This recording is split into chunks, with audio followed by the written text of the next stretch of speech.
All right, welcome back to Become a Calm Mama. I'm your host. I'm Darlene Childress. I am a life and parenting coach. And today we are really lucky. I have invited TJ Matton on today. She's a social worker, a psychotherapist, a coach, and an educator. And TJ, you on your bio, you say you focus on helping adults learn to liberate their mind and bodies through play. And I love that so much. Yeah. So tell us a little bit about your business and how you help adults learn to tap into their play. Yeah. So history-wise, I have been a psychotherapist for 10 years, and I focus a lot, pretty much exclusively on developmental attachment trauma and maternal mental health. And so that was kind of my background. And a couple of years into my practice, I fell in love with working with moms of toddlers because it was almost like the second wave of postpartum was hitting a lot of my clients that I wasn't hearing about in research and in the education around postpartum mental health care.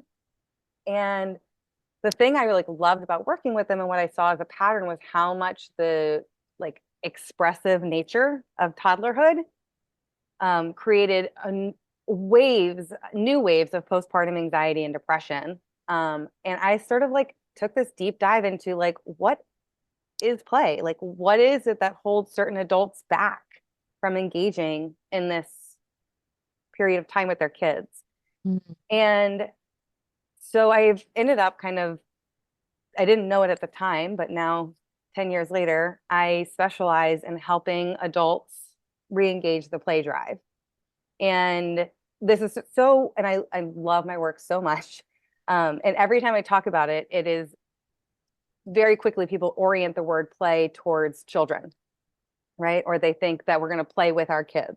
But my goal is to help adults actually understand and re-engage their individual play drive that exists in every human and mammal biological system. I love it.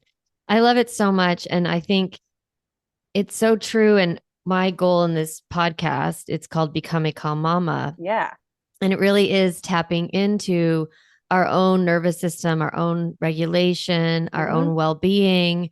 And a factor in that is fun, is joy, is playfulness and lightness. And I think that what you're offering is so beautiful because it does get stuck. We do get stuck in the adulting as we think of play as like something for childhood or something for children only. And then we're have to be heavy in adult world and, figure out how to balance our budgets and whatever and get kids to get in the car.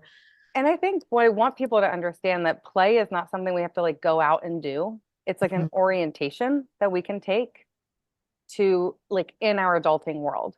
And play it's a homeostatically regulated state, similar to hunger and thirst, that if we deny it, our bodies will push forward the energy. And one of the things I have explored a lot is how mom rage is related to deprived play states. Because in some ways, and I'm curious, I don't know if we want to chat about this here, but for me, when I experienced yelling and screaming and rage in my body, it helped me feel more powerful. It helped me feel more in control.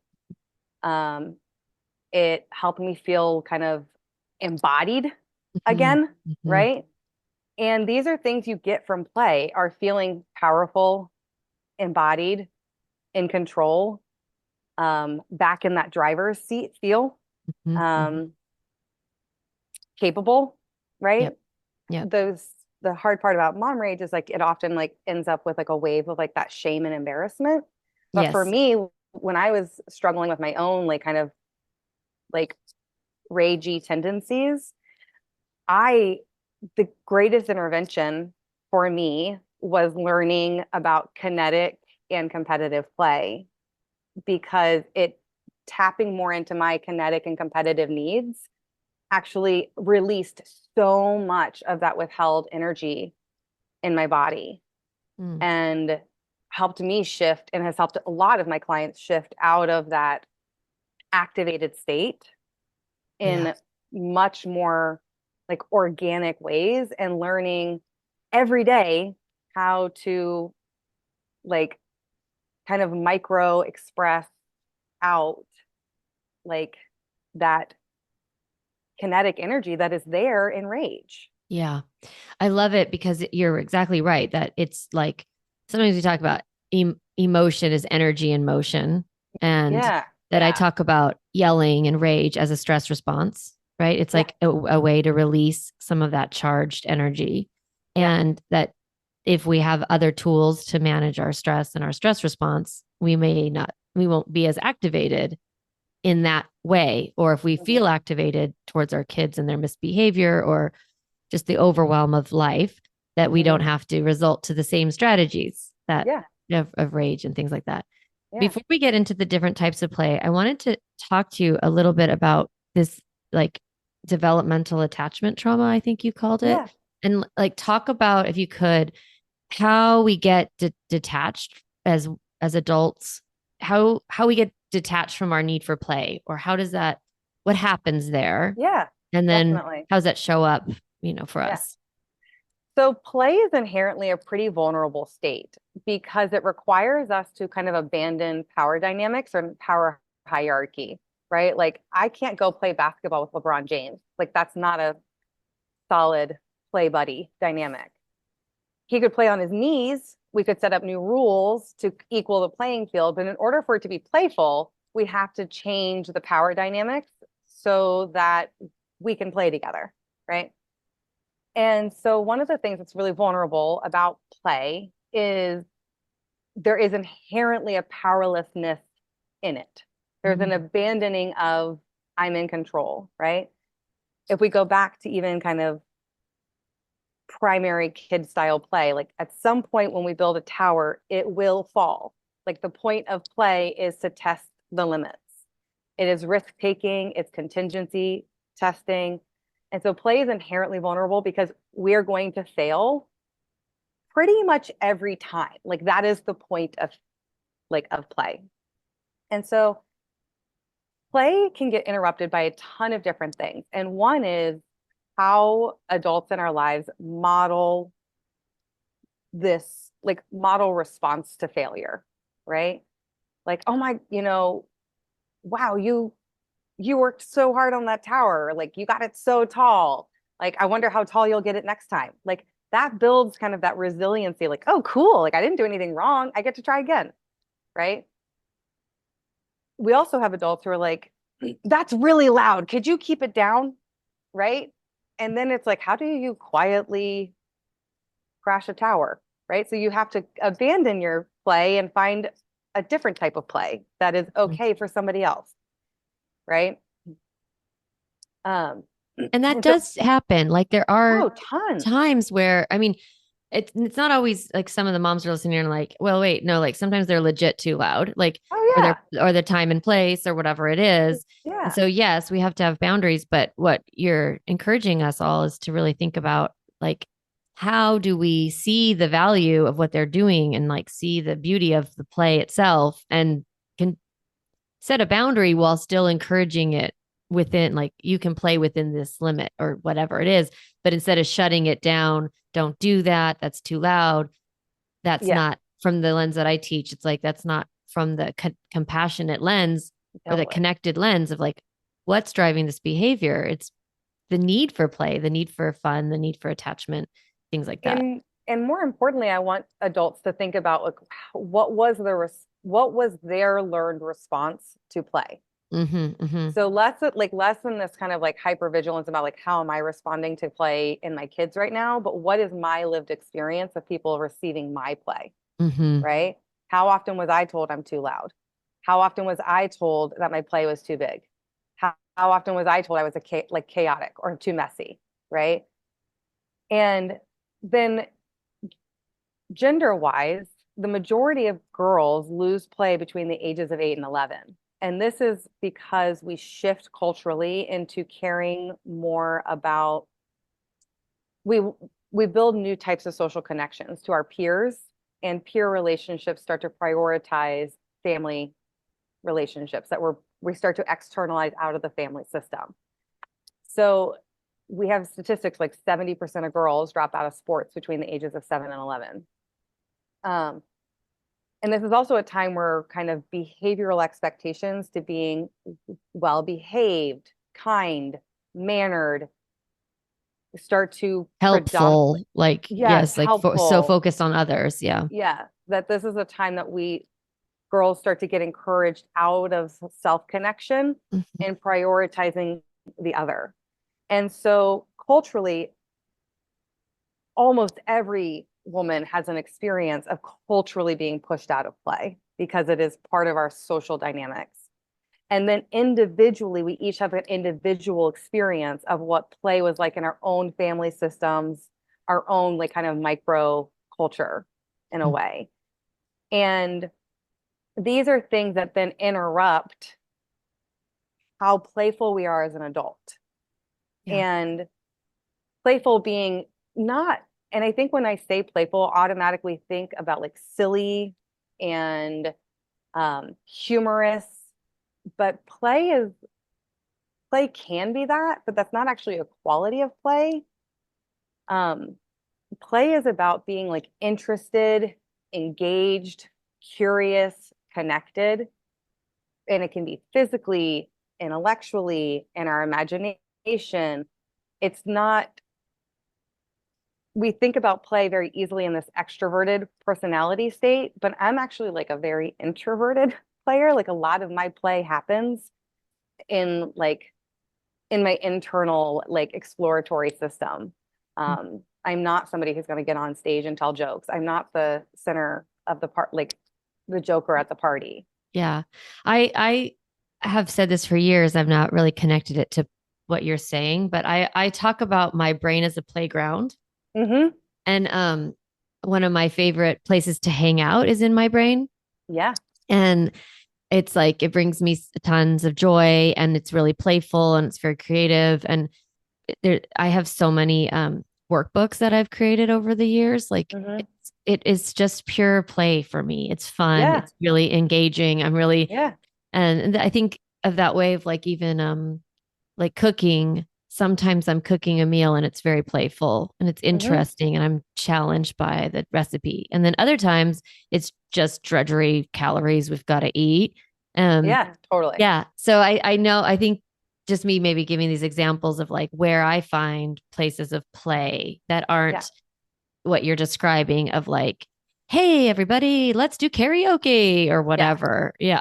But even if we talk about cooking in the spectrum of cooking, like I'm going to take a gander that you're a very detail oriented player between like loving the workbooks, loving coaching, like kind of in loving recipes, right? Mhm.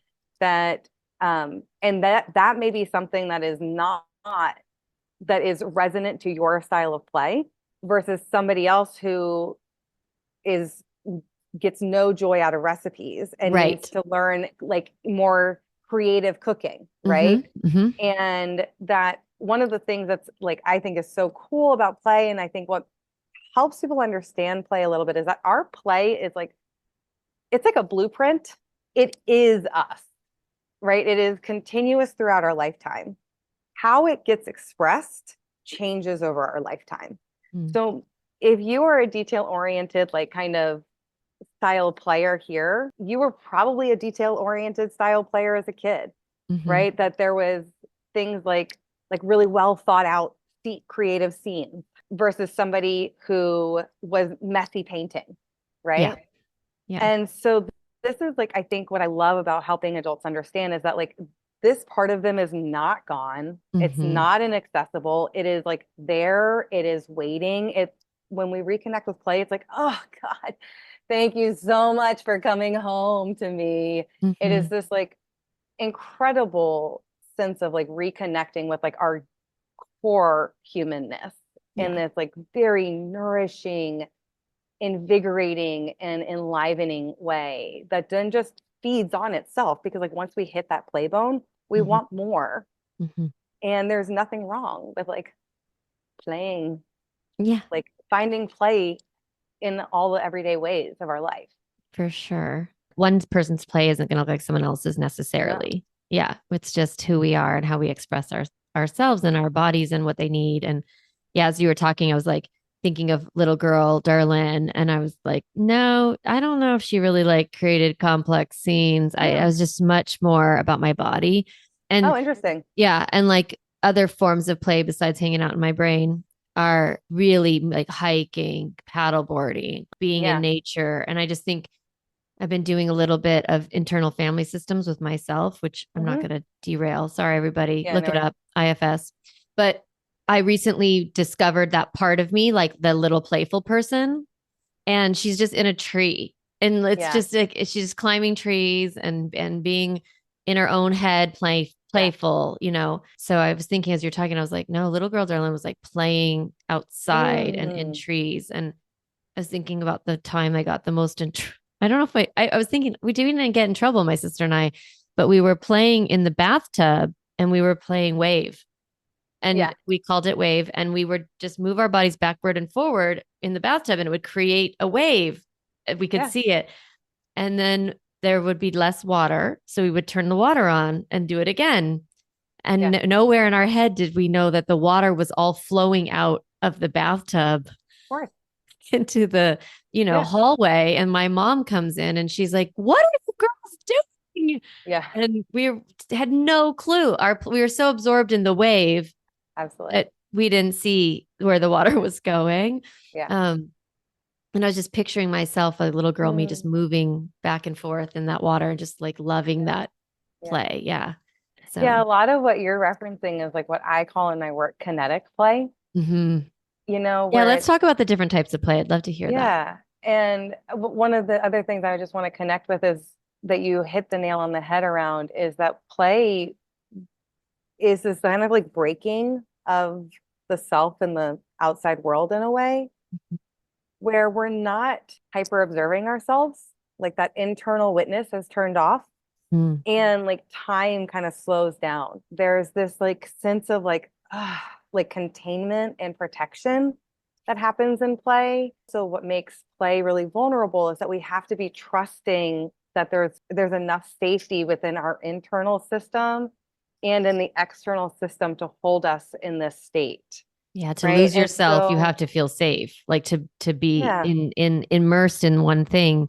Hmm. Um, that's why like sleep, I always think about sleep, how vulnerable it is Hmm. and how much we have to Hmm. feel safe in order to actually Yeah. fall asleep because otherwise we're going to stay vigilant to protect ourselves. Yeah. And so then that vigilance comes in and play for sure. I could see that.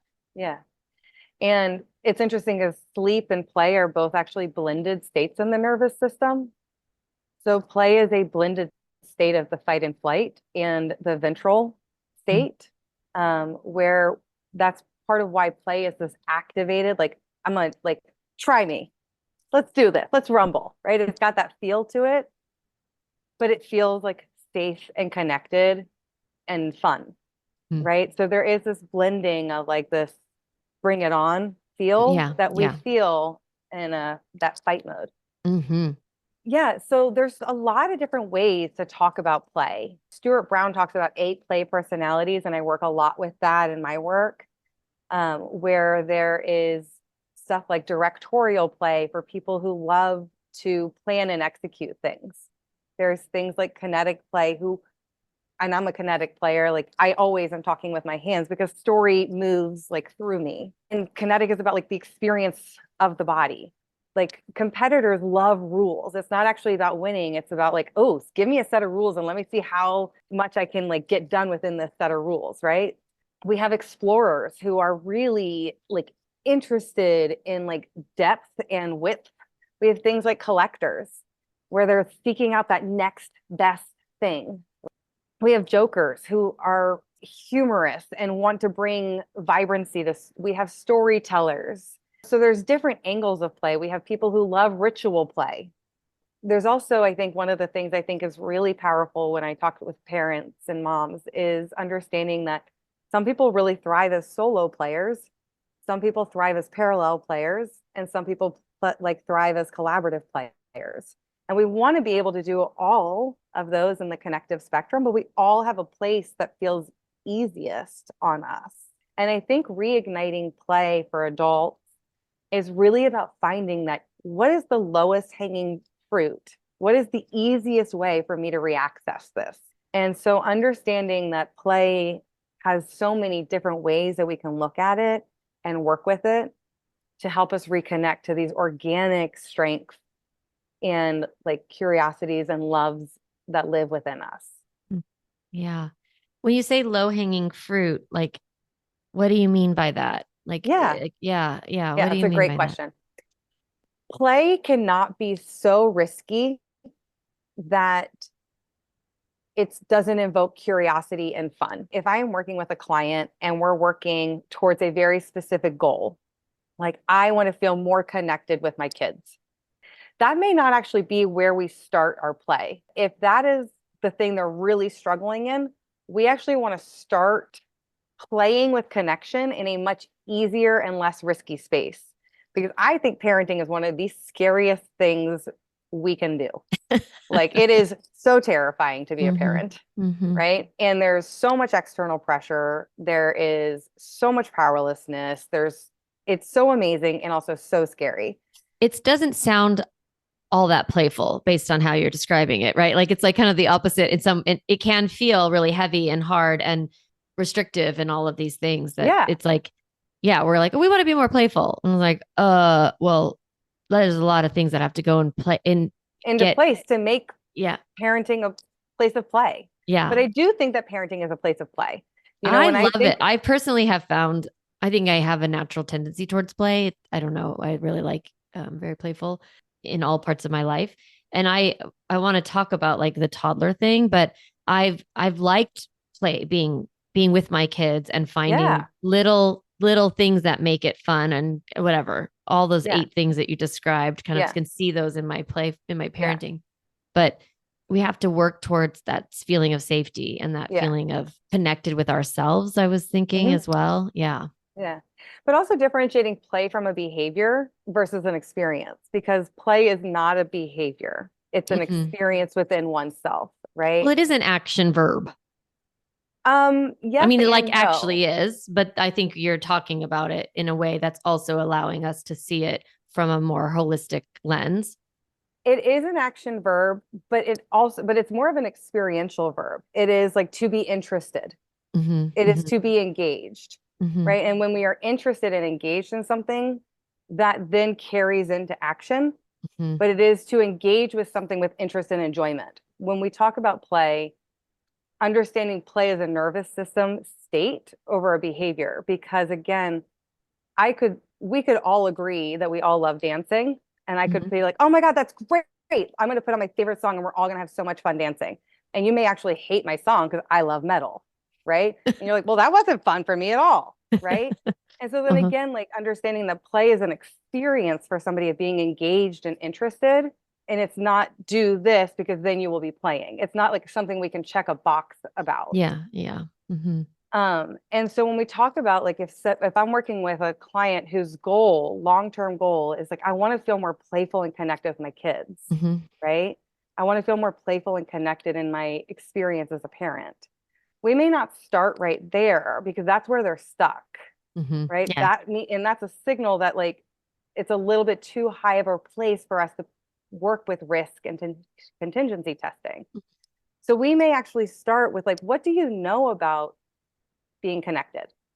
What did you connect with when you were a kid, right? So maybe let's connect with the color blue if your favorite color is blue, let's connect with the color blue while you're at the grocery store today. How many blue things can you see today? And what this does is it teaches a practice of noticing. It teaches a practice of curiosity, which then was like, how many times can you hear your kid say we today? So it carries over to then being able to play in the parenting place. But when we connect people to their organic play and finding that low hanging fruit that teaches them again those skills that are behind play, that engagement, that curiosity, that enjoyment, it Hmm. then will trickle in to this places that we feel stuck. Hmm. Does that make sense around Yeah. like kind of Yeah. what it means to like to kind of go after the low hanging fruit? Yeah. Yeah. Just tapping into something that's small and easy that feels like we can kind of do it as a practice. Yeah. When my sensory overwhelm is high in my house, like some of the things that I've tapped into myself are as a kinetic person are like we'll push my hands together really, really, really hard and then go shoo, Yeah. right? Like kind of coming back into that feeling of kinetic play that helps me then be a calmer, more connected and show up in the world. But I did that through self exploration of what brings my body enjoyment, Hmm. Hmm. right? But that intervention wouldn't work for somebody necessarily who's not a kinetic player. Hmm. If we had somebody who was more in that directorial style play, I might be like, hey, can you reorganize your spices for a couple minutes here, Hmm. right? Try them color ordered, try them alphabetical. And that may give them that sense of like, Yeah. Yeah. right? I have this tool that I teach often on the podcast and in my programs called the pause break. And it's, Mm-hmm. resetting your body, resetting your mind.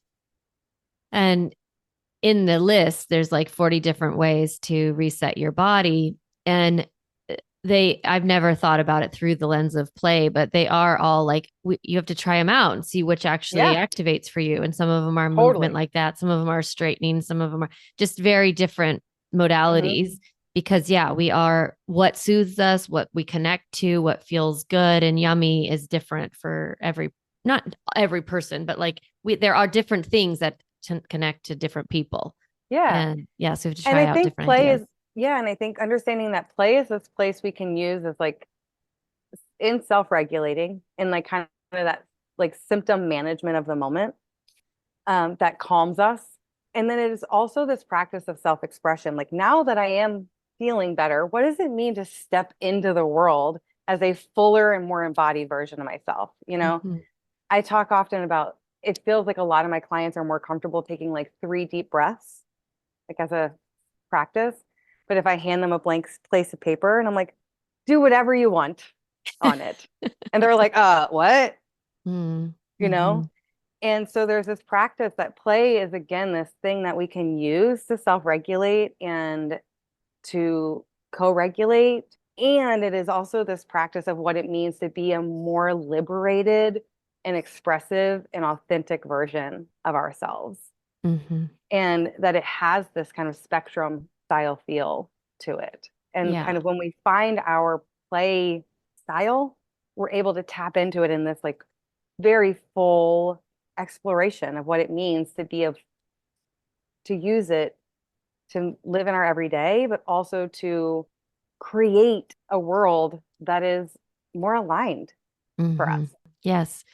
Yeah, like how do we want to feel? How do we want our life to, do we want to feel Yeah. joy? Do we want to feel connected? Do we want to feel peace? Like those kinds of things, using play and Yeah. embodying play is like a vehicle towards Yeah.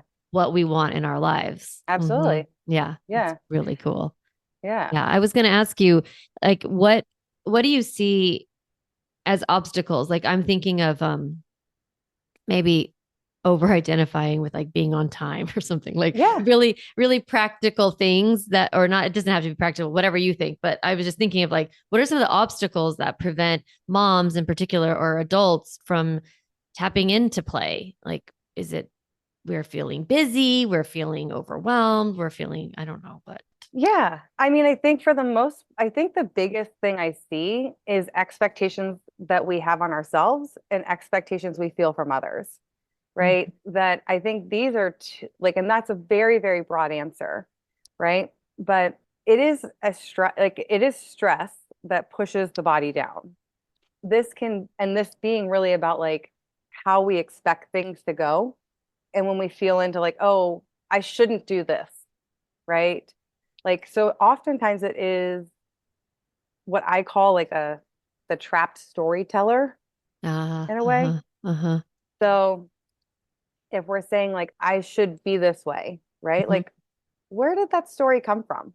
Mhm. What if you weren't always that way, right? I should always be on time, Mhm. right? Like why? Right? Like let's explore that story because that's a story that's what I call very thin. Let's get curious about what it would mean to be late. What is it? What's the story you tell yourself in if you are late? What's the Yeah. story you think others have about you if you're late? Mm-hmm. I think one of the things that we really can feel into is when we feel this system of pressure and asking ourselves, like, what are the expectations I'm holding of myself or that I feel people are holding of me in this moment? Mm-hmm. And how can I kind of give myself a little space here? Mm-hmm. So I think that's a Yeah. great, like, kind of that stop and pause feel from your work. Yeah. I'm just thinking of like myself, like when I feel pressure, I have like a lot of times I have this thought like I'm behind. Yeah. Um, and it's all made up anyway. Like I work for myself. I made up the deadlines. They're all made Yeah. up. I'm not actually behind, but even if I'm getting curious about the story and I get a little bit of room, I wonder if you could help us, like, how do I gamify it or playify it or whatever? Yeah. Like that to-do list feeling, or because sometimes there's just things to do. And Yeah. I personally do try to find little ways that I can make it a little more fun for me or Yeah. a little more enjoyable. Like, and what does that look like for me? It looks like maybe turning on some music. It Hmm. maybe looks like doing a shimmy shake with my body, kind of Hmm. whatever. I kind Yeah. of do some things and then I'm like, all right, let's go. And then I Yeah. have some of that. Hmm. I think of it as playful energy within me of like, how much can I tackle? Or Yeah. I don't know. It's just Yeah. in my head. Yeah. um, So like the things you're naming are you're tapping kind of naturally into kinetic, right? Like you're mhm, shaking, mhm, right? Like you're putting some music on, like, and some people it may actually feel fun for them to organize their to-do list, like I have tons of, in that kind of executive functioning style way, like where you put a number, like how long does each one of these tasks take, right? And mhm. that organization itself feels fun for Or some people color coded, or or color coded, stickers. I see right? some of my clients. Um, I have people who set a timer. They're like, how many tasks can I get done in 20 minutes? Right? That's a Mhm, competitor, right? mhm, That's a competitor that's gamifying their to-do list. You can engage in a storyteller in this, like, I'm going to be the main character. She was up against the clock with like time, the time of the day was running out. She had so much to do. She never thought she would get it done. But then look at her coming and feeling ignited by her desire to feel freedom at the end of the day, right? Like you can kind of pull so yourself into great. that like Mhm. main character story if that's your vibe, Yeah. right? So like this is about, again, like what pulls you in, but play has to be kind of self-motivated. Consistency is not something we can go after. It's a byproduct of doing things we enjoy, Mhm, mhm. right? Like, I think one of the things that's unique about being a parent is that we do always have a to-do list. And as kids, it was like, when you're done with your chores, you can play. As an adult, we are never done with our chores. We are never done with our chores. And so Mhm. we have to be the adult in our own bodies that say, that's good enough for now, Yeah, I right? often will have Shrek. Shrek tells Donkey, "That'll do, Donkey. Yeah. That'll do." He has this little phrase, and I will often like I have the gif of it or whatever. Like I'll pull Yeah. it up sometimes and like rewatch it in my for Yeah. myself because I do sort of need somebody, me, to Yeah. say, "Hey, good job. You've done enough. Like you Yeah. can stop." Yeah. Yeah. And we want to feel that sense of self-leadership in our life, Hmm. that we feel in control of the way that we are expending time and energy, Yeah. because at the end of the day, this is all we have is time and energy. Yeah. We want to use that in a way that is meaningful to us so that we feel more fulfilled in our lives and we can offer a more fulfilled version of ourselves to our kids, Yeah. right? And so I think by engaging in playfulness, like learning your own inherent ways of playing, you learn in like organically what it means to manage your time, to protect time, to feel embodied, to feel purpose and meaning in like what you're doing right there. And it makes it easier to tap into that experience with your kids, to prioritize that and not in this like top down, I'm going to do this thing, but it's like almost like it's easier to just get called into those moments because you're like, ah, oh, yeah, Mm-hmm. Like I know what it's like to sit here with my kid because I know what it's like to also sit in a song. And Yeah. it becomes this more like flexible and organic way of learning about how to use your time and energy in ways that Yeah. In your are turn, on your own yours. terms. Yeah. Because I Yeah. mean, the thing is, there are the expectations. We can evaluate those. Like, why do I think it's important to be on time? Why do I care that, I don't know, we only eat brown rice, not anything, not ever anything Yeah. like whatever the things are, we Yeah. have our rules in our head. So some of them we might decide like, nope, this is my rule and I want to keep it. It's important to Absolutely. me. Like, great. How do you make that more enjoyable? Like, Yeah.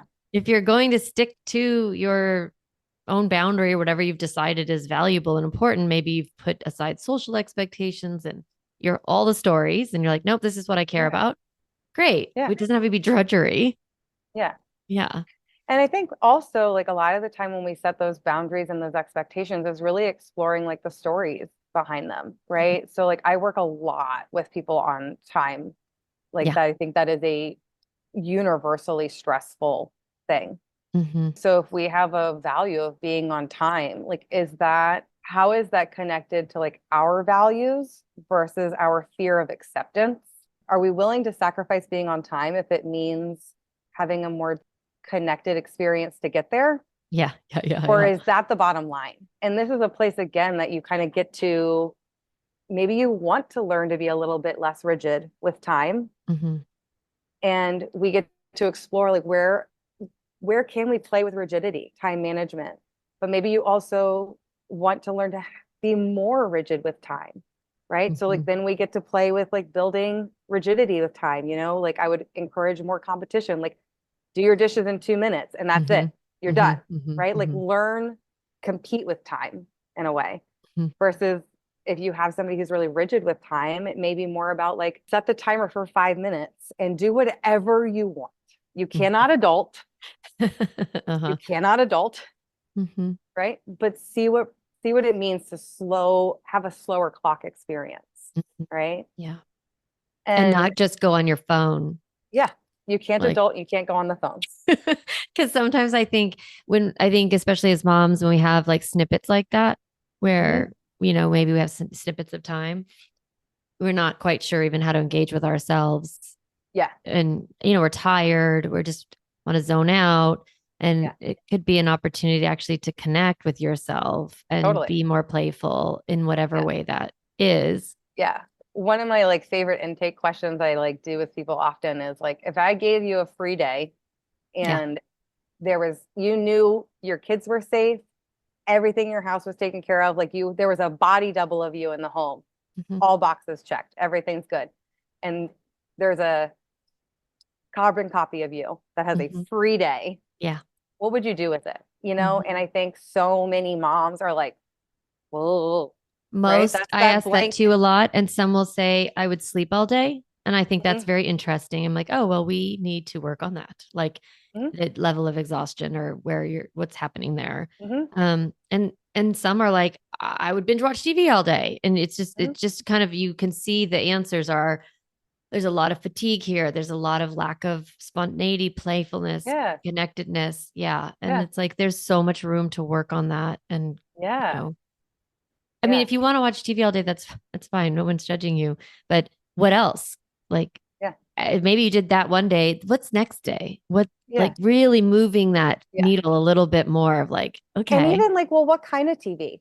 yeah, yeah, Right? Like, it's like hmm I think when people are watching like, housewives shows, they're really into like the gossip and the story, right? Like that's storytelling style TV. hmm If they're watching Planet Earth, that's more of like exploratory TV, hmm right? If they're watching something like The Voice or like a competitive show, like maybe that's a part of them that is competitive and storytelling, right? Like, um, and so even asking like, what kind of TV are you inclined towards? I know hmm like in the podcast you sent me, you talked about like the Great British Baking Show, and I yeah, also love this show, right? And like for me, this is like storytelling. It's watching storytelling. It's watching creativity. It's watching a director play, like people planning and putting things into action. But it's hilariously not very competitive.